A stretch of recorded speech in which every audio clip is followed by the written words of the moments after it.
Ce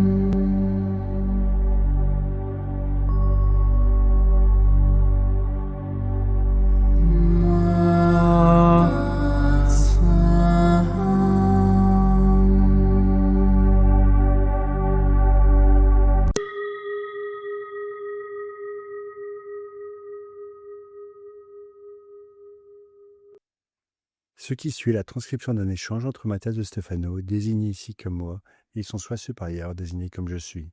Dans cette capsule, la voix masculine incarnera le moi, tandis que la voix féminine représentera le je suis. Cette conversation intitulée Énergie a été réalisée le 3 mai 2021. Et Dieu dit que la lumière soit, et la lumière fut. Cette phrase typique de la religion chrétienne d'origine juive m'apparaît toujours comme une ancienne affirmation de l'idée selon laquelle l'univers a utilisé la vibration pour générer de l'énergie.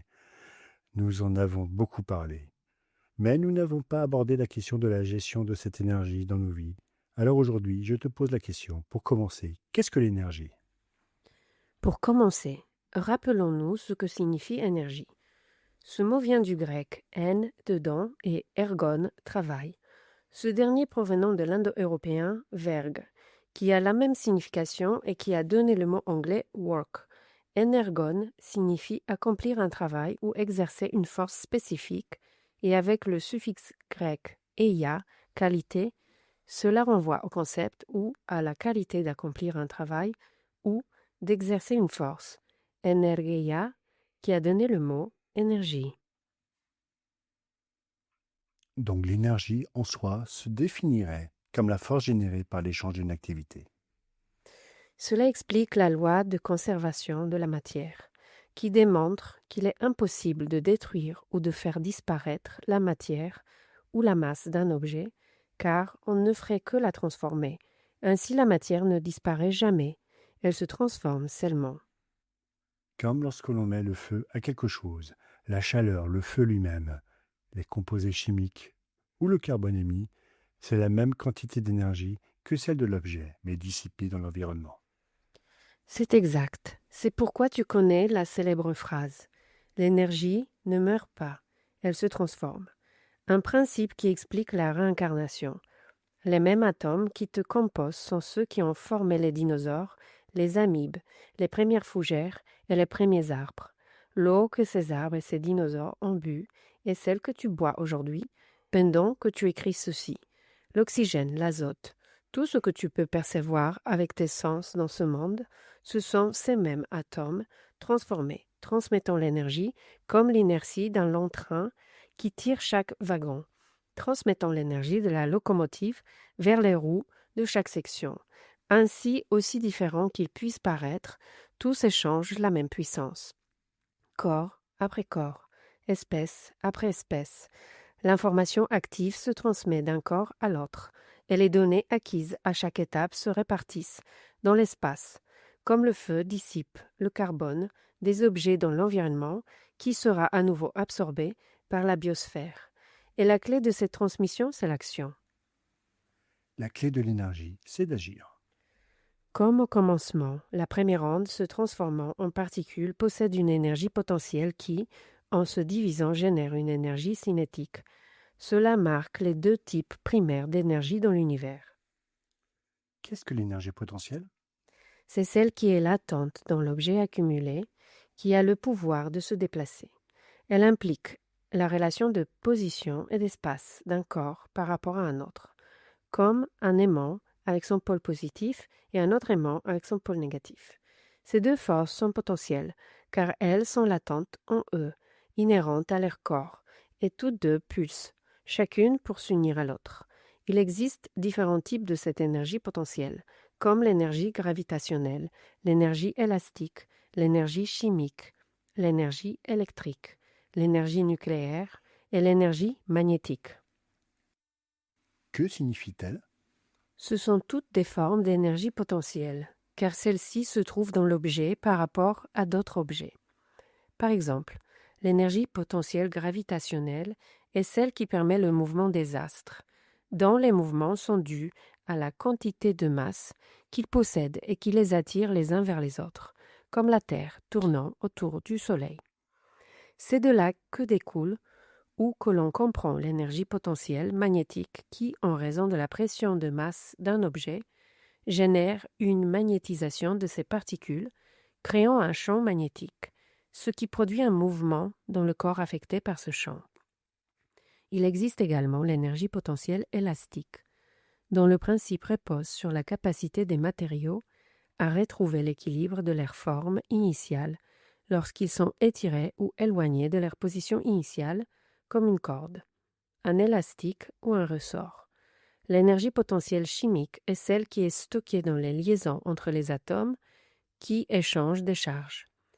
Elle se transforme lorsqu'elle entre en combinaison avec d'autres substances chimiques, générant des réactions chimiques, comme le feu lorsque l'on brûle quelque chose ou les calories que ton corps absorbe lorsque tu manges. L'énergie potentielle électrique est peut-être celle que vous connaissez le mieux, car c'est celle qui est générée par l'interaction de corps ou de particules possédant des charges différentes positives et négatives, comme un électron, une charge négative, et un proton, une charge positive. C'est elle qui alimente une maison en courant, en lumière et en électricité, ou qui permet la décharge d'un éclair des nuages vers la Terre. Et enfin, l'énergie potentielle nucléaire, qui est celle qui reste stockée en liant les protons et les neutrons au sein du noyau d'un atome, d'où le terme nucléaire. Elle se libère lorsqu'une pression externe déclenche la réaction nucléaire, l'atome se désintègre et s'organise d'une manière totalement différente, libérant ainsi cette charge d'énergie qui le maintient uni. Et qu'en est-il de l'énergie cinétique? Cinétique vient du grec kiné, qui signifie mouvement, c'est-à-dire qu'il s'agit de l'énergie produite par l'action ou la friction d'un ou plusieurs objets et qui n'existe pas en puissance à l'intérieur de l'un d'entre eux. Elle englobe l'énergie cinétique mécanique, thermique, sonore et solaire. Fondamentalement, du monde des particules à celui des planètes et des étoiles, l'énergie cinétique est générée par le mouvement constant d'un élément. C'est pourquoi l'énergie potentielle et l'énergie cinétique vont de pair. La mécanique explique l'unité ou la somme entre l'énergie potentielle et l'énergie cinétique en ce sens que, compte tenu de la position naturelle d'un objet, on y ajoute son mouvement, comme par exemple, lorsqu'on saute depuis une position en hauteur où l'énergie potentielle gravitationnelle se manifeste, mais qui diminue à son tour en sautant vers le haut, ce qui déclenche l'énergie cinétique due au mouvement et s'accélère lors de la chute. Dans les deux cas, l'énergie mécanique était constamment à l'œuvre. Dans le cas de l'énergie thermique, elle résulte de la vitesse d'impact entre différentes particules, car la chaleur n'est rien d'autre que des millions de particules accélérant leur vitesse lorsqu'elles reçoivent un excès d'énergie externe. L'énergie sonore est mécanique, car elle est produite par la vibration de cordes ou de dispositifs de résonance soumis à la pression d'une énergie externe. L'hydrogène et l'hélium du Soleil sont en fusion et en réaction constante sous l'effet de l'énergie potentielle de la masse solaire, ce qui brise les noyaux de leur atome en générant l'énergie et la luminosité que nous recevons de lui, qui, lorsqu'elle est libérée dans l'espace, met en mouvement les particules de l'atmosphère et de la biosphère, constituant ainsi le moteur de la vie sur Terre, et par moteur, j'entends précisément le générateur d'énergie constante, puisque moteur est le sujet du verbe mettre en mouvement. Intéressant. L'énergie cinétique peut être divisée en trois, la classique, la relativiste et la quantique. La classique décrit tout ce que nous avons dit précédemment, comment l'énergie est proportionnelle à la masse et au mouvement de celle-ci. La relativiste explique qu'aucun objet ne peut atteindre la vitesse de la lumière et donc, s'il s'en approchait, l'objet tendrait à générer une énergie cinétique infinie.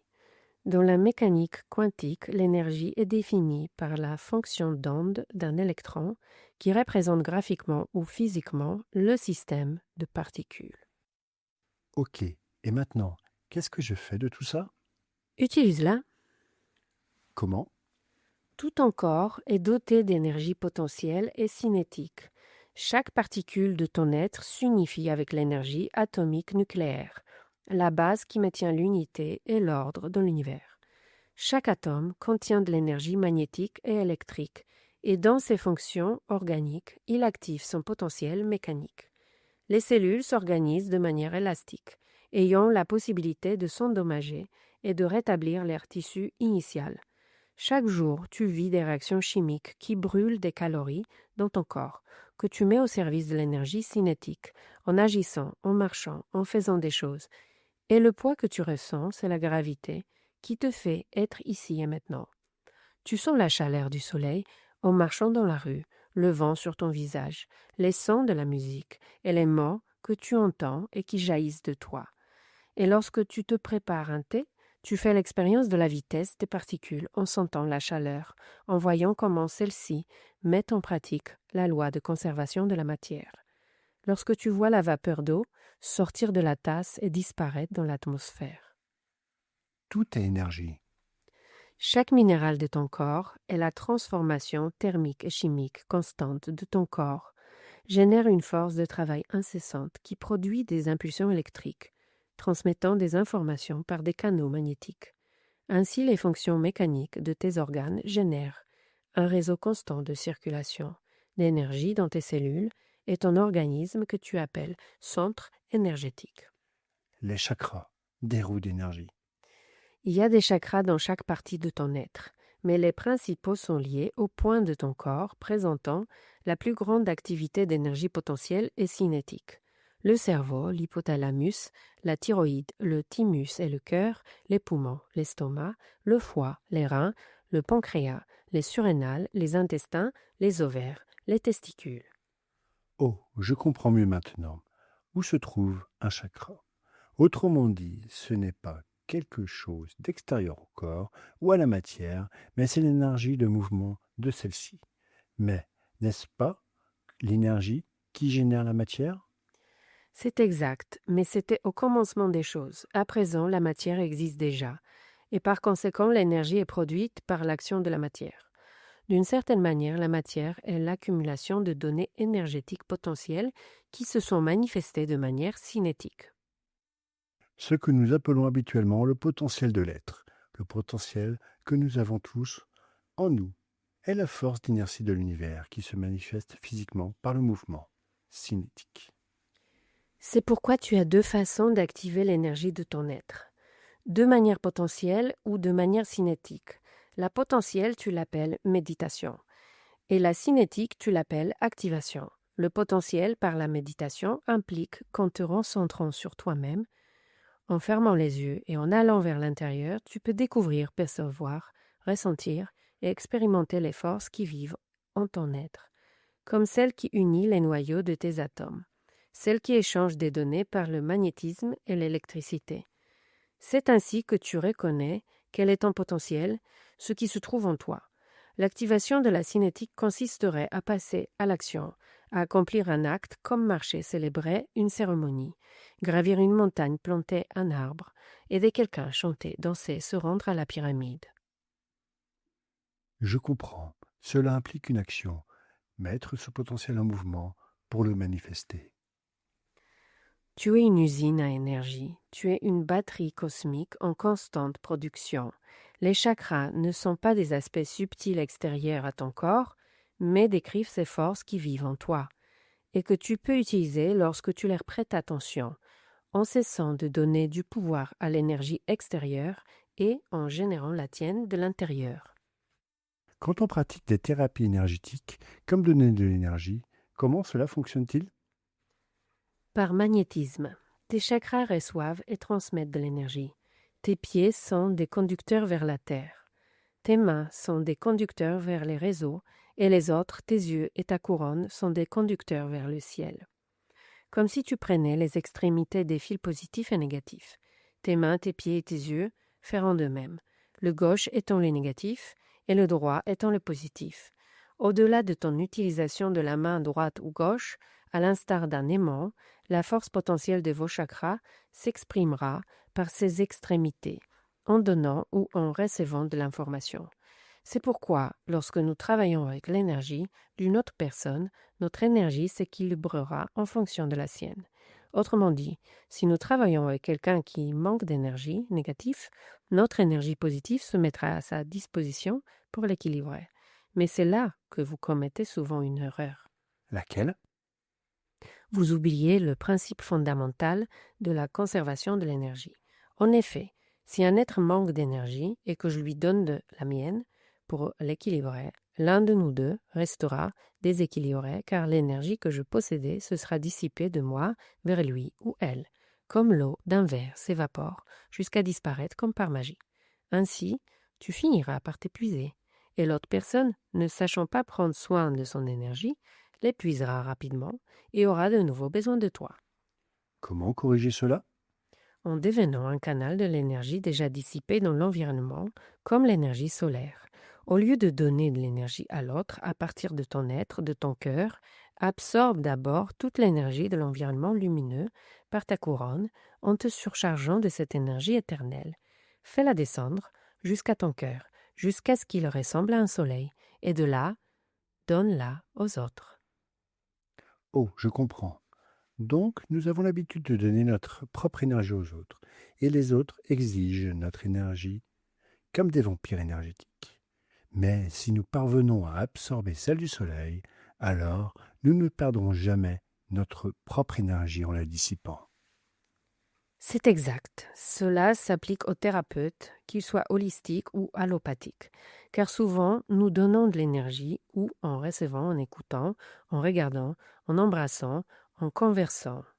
Nos canaux d'énergie, si nous ne les connaissons pas, resteront ouverts comme des atomes, cherchant à s'équilibrer avec des forces extérieures, échangeant de l'énergie avec des étrangers qui peuvent inconsciemment nous donner des choses dont nous n'avons pas besoin ou recevoir de nous une énergie que nous n'étions pas disposés à donner, comme un éclair tombant sur un arbre. C'est pourquoi la méditation est fondamentale pour reconnaître et vitaliser l'énergie potentielle qui protège nos propres canaux, en recevant toujours l'énergie du soleil par de profondes respirations. Comme une plante. Exactement. La glande thyroïde située dans la gorge est chargée de gérer l'énergie externe afin de potentialiser la croissance de l'être. Lorsque tu observes le soleil, lorsque tu chantes en méditation, tu actives le pouvoir de la croissance en absorbant la lumière comme lors de la photosynthèse, transformant l'énergie potentielle en énergie cinétique. Prends soin de l'énergie. Ce n'est donc pas se fermer à l'autre, mais renforcer la sienne pour pouvoir donner sans limite. C'est là une clé pour comprendre le fonctionnement de l'univers, où la conservation de l'énergie ne résulte pas de la fermeture, mais de l'échange. Elle ne découle pas de la stabilité de la forme, mais de la transformation constante. Plus je reçois d'énergie, plus je peux donner de moi-même, et plus je donne, plus je recevrai. C'est de la gestion énergétique. La première des grandes richesses et des échanges économiques que tu puisses connaître est, elle est éternelle. On est pauvre en énergie lorsqu'on ne reconnaît pas son propre potentiel et qu'on relègue la cinétique aux forces extérieures qui font tout pour assurer leur survie. Comme donner le pouvoir aux parents, à un couple ou à un État. C'est pourquoi un être qui se réfère à lui-même est un être capable de mettre en pratique l'autosuffisance de son énergie. Alors, pour mettre cela en pratique, je dois reconnaître que toutes ces forces d'énergie vivent en moi. Et par la méditation, je reconnaîtrai le potentiel. Et par mes actes, je reconnaîtrai la cinétique. Place-toi sous le soleil et chante. Chante toutes les voyelles et les consonnes que nous avons vues dans la résonance. Reçois la lumière et son énergie. Comme une plante, découvre ton potentiel intérieur en l'activant dans ton sang, car la conscience divine a vibré et ainsi a généré l'énergie. Et Dieu dit que la lumière soit. Et la lumière fut.